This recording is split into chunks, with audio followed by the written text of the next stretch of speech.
Bismillah. Assalamualaikum warahmatullahi wabarakatuh. Bismillahirrahmanirrahim. Alhamdulillahi rabbil alamin. Wa bihi nasta'inu ala umurid dunya waddin. Allahumma sholli wa sallim wa barik ala habibina wa syafi'ina sayyidina wa maulana Muhammadin wa ala alihi wa ashabihi ajma'in. Amma ba'du. Bismillah. Kita lanjutkan ngaji kita. Pengajian malam ini judulnya tidak akan ketemu di pengajian manapun. Iya, kamu nggak ada pengajian di seluruh dunia. Hadirilah judulnya tidak adanya Tuhan, ngono ra enak. Jadi, ya kebetulan malam ini temanya harus sampai di sini. Seperti saya bilang, sebelum puasa mungkin saya banyak ngomong yang agak menggoncang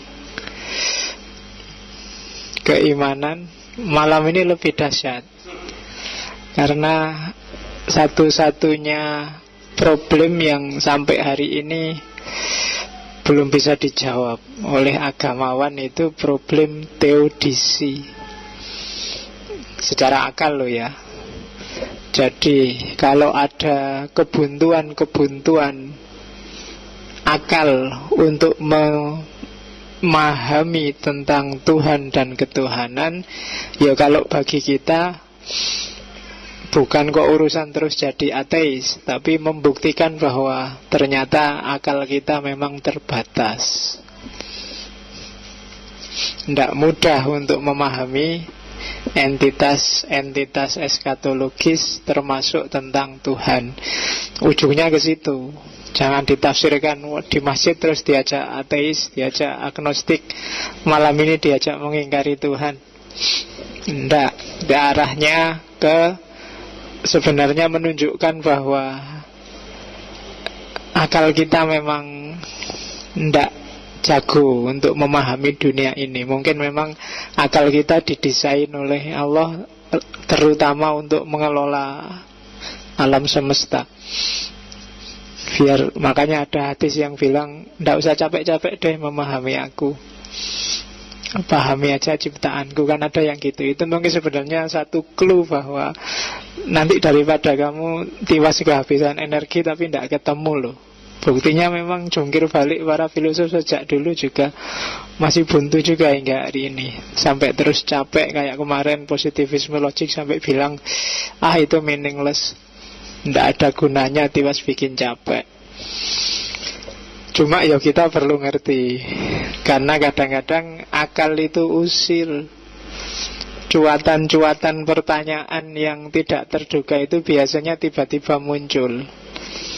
Itu kalau ndak arif menyikapinya, kadang-kadang juga bahaya.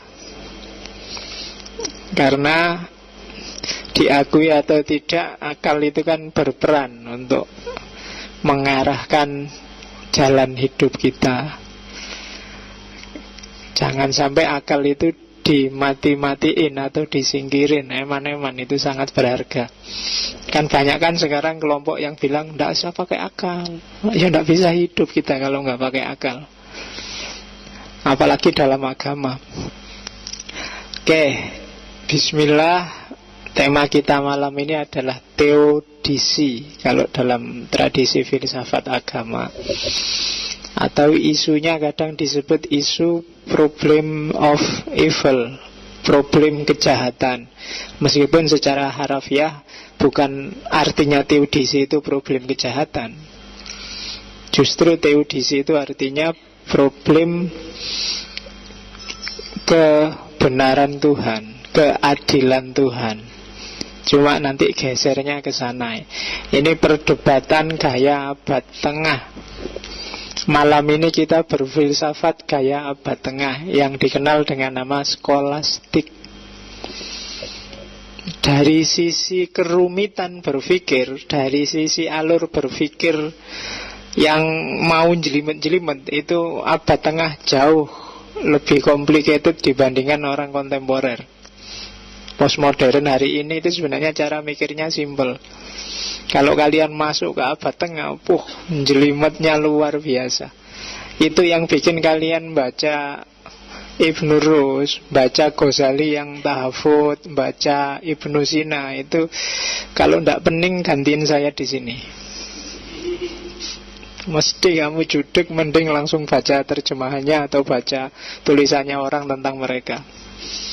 Meskipun kamu tiap hari bilang, yo kita harus baca tahafut lah, wajaran dewe. Kalau nggak kamu pening, yo potong kuku saya. Ya potong. Ya wes, kalau nggak mau potong rambut saya. Oke. Jadi skolastik itu cirinya pokoknya rasional sak pol-pole. Biasanya gayanya agak polemis. Jadi menggugat, membantah, mengkritik, mempertanyakan, itu gayanya skolastik. Disebut skolastik sekitar abad 9 sampai 18-an lah, skolastik itu. Karena di era itu mulai muncul banyak yang namanya sekolah. Sekolah itu sekolahan. Kalau hari ini terjemahannya, ya lahirnya dari tradisi Kristen. Jadi kalau ada yang anti Kristen 100%, harusnya jangan sekolah. Karena sekolah itu awalnya memang dari orang-orang Kristen.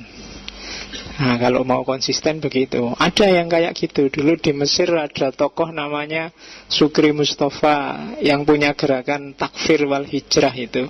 Bagi dia sekolah itu haram. Bikin capek. Orang Islam yang penting ngerti tauhid, ngerti caranya ibadah, selesai. Nggak usah belajar macam-macam, ngapain. Nah, itu Sukri Mustafa. Imam Mahdi tapi dari kelompok Ikhwanul Muslimin. Dia sendiri ngaku Imam Mahdi. Meskipun akhirnya ditangkap oleh tentara Mesir karena membunuh yang nulis tafsir wal mufassirun itu, Husain al-Dhahabi. Pada zaman itu sampai opo kok tiba-tiba Sukri Mustafa ya lali. Kembali ke sini, teodisi. Oke, jadi era skolastik. Tokoh-tokohnya ya mungkin kalian pernah dengar, ada Thomas Aquinas, ada Agustinus, ada Anselmus dan kawan-kawan. Minggu depan kita mungkin juga masih gaya skolastik. Kita ngomong, minggu depan saya ingin membuktikan bahwa semua pembuktian rasional tentang Tuhan itu cacat logis. Tapi minggu depan, apapun itu, catatan saya ada 8 atau 7 tipe, itu semuanya cacat logis. Ya lagi-lagi bukan menunjukkan bahwa Tuhan itu tidak ada, tapi akal kita memang mungkin terbatas. Ya, itu gunanya sebelum Ramadan, biar kamu gak main akal-akalan terus ya. Kalau main akal-akalan kamu jadinya males ngaji. Terawih itu kan sunnah pak, ngapain sih capek-capek terus, mesti ngono. Nah, sekarang Tuhannya didekonstruksi biar nggak Tuhan yang itu lagi besok di Ramadan, biar ganti. Ya, kemarin kan sudah dihabisi oleh orang-orang ateis. Allah itu kan Tuhan yang di kepalamu, yang kamu sembah tiap hari itu, biar nggak gitu lagi. Hari ini dihancurkan juga Tuhanmu dengan apa ada memang Tuhan itu. Ini argumen paling mematikan bagi teisme. Kalau dalam tradisi filsafat agama, belum ada yang bisa jawab. Buku-buku filsafat agama biasanya isu teodisi jarang dimasukkan, atau kalau dimasukkan paling satu subbab kecil 4-5 halaman. Bukunya Franz Magnus misalnya yang menalar Tuhan itu, ya paling sekitar 3-4 halaman di belakang sekali. Karena memang masalah ini nggak selesai, nggak bisa dijawab, termasuk oleh orang yang religius. Oke ya, kita lihat, kita belajar pelan-pelan karena ini permainan logika yang agak panjang. Malam ini harus agak serius, difullkan sisa energinya. Karena slide atas nanti agak nyambung dengan slide bawahnya, karena ini agak main-main logika. Oke, kita awali dari definisi dulu ya. Ya dari kata-kata theos dan dike bahasa Yunani.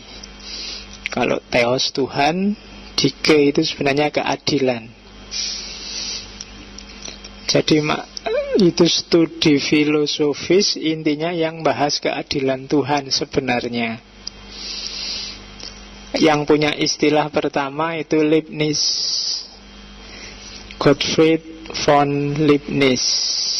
Nanti di bukunya yang judulnya juga Theodicy. Isinya buku itu apa? Kalau bahasa ringkasnya pembenaran Tuhan. Pembenaran Tuhan itu berarti akal yang bekerja untuk menunjukkan bahwa Tuhan itu benar. Kalau bahasa kerennya sekarang justifikasi. Kenapa harus dijustifikasi? Karena mulai banyak orang mengkritik keimanan. Sementara orang beragama sendiri juga mulai cerewet, tanya-tanya tentang keimanannya. Maka butuh justifikasi tentang adanya Tuhan. Jadi secara konotatif Theodicy berarti bisa kamu artikan pembenaran Tuhan, pembenaran Allah. Bukan kebenaran ya. Kalau kebenaran pada dirinya sendiri. Kalau pembenaran berarti ada upaya untuk bisa jadi itu tidak benar, tapi dicarikan dalil biar jadi benar. Nah itu istilah juga menentukan. Pokoknya kalau main logika itu hati-hati. Misalnya temanmu ngomong, kamu bilang oke, aku benarkan pendapatmu. Itu berarti janjane pendapatmu tidak benar. Cuma begitu ngomong aku benarkan, berarti wis tak anggap benar lah. Itu kamu boleh bantah lagi lah, kok kamu benarkan lah, kamu setuju apa enggak? Dibenarkan itu berarti sebenarnya dia enggak, nganggapnya enggak benar, tapi ya wis lah tak anggap benar.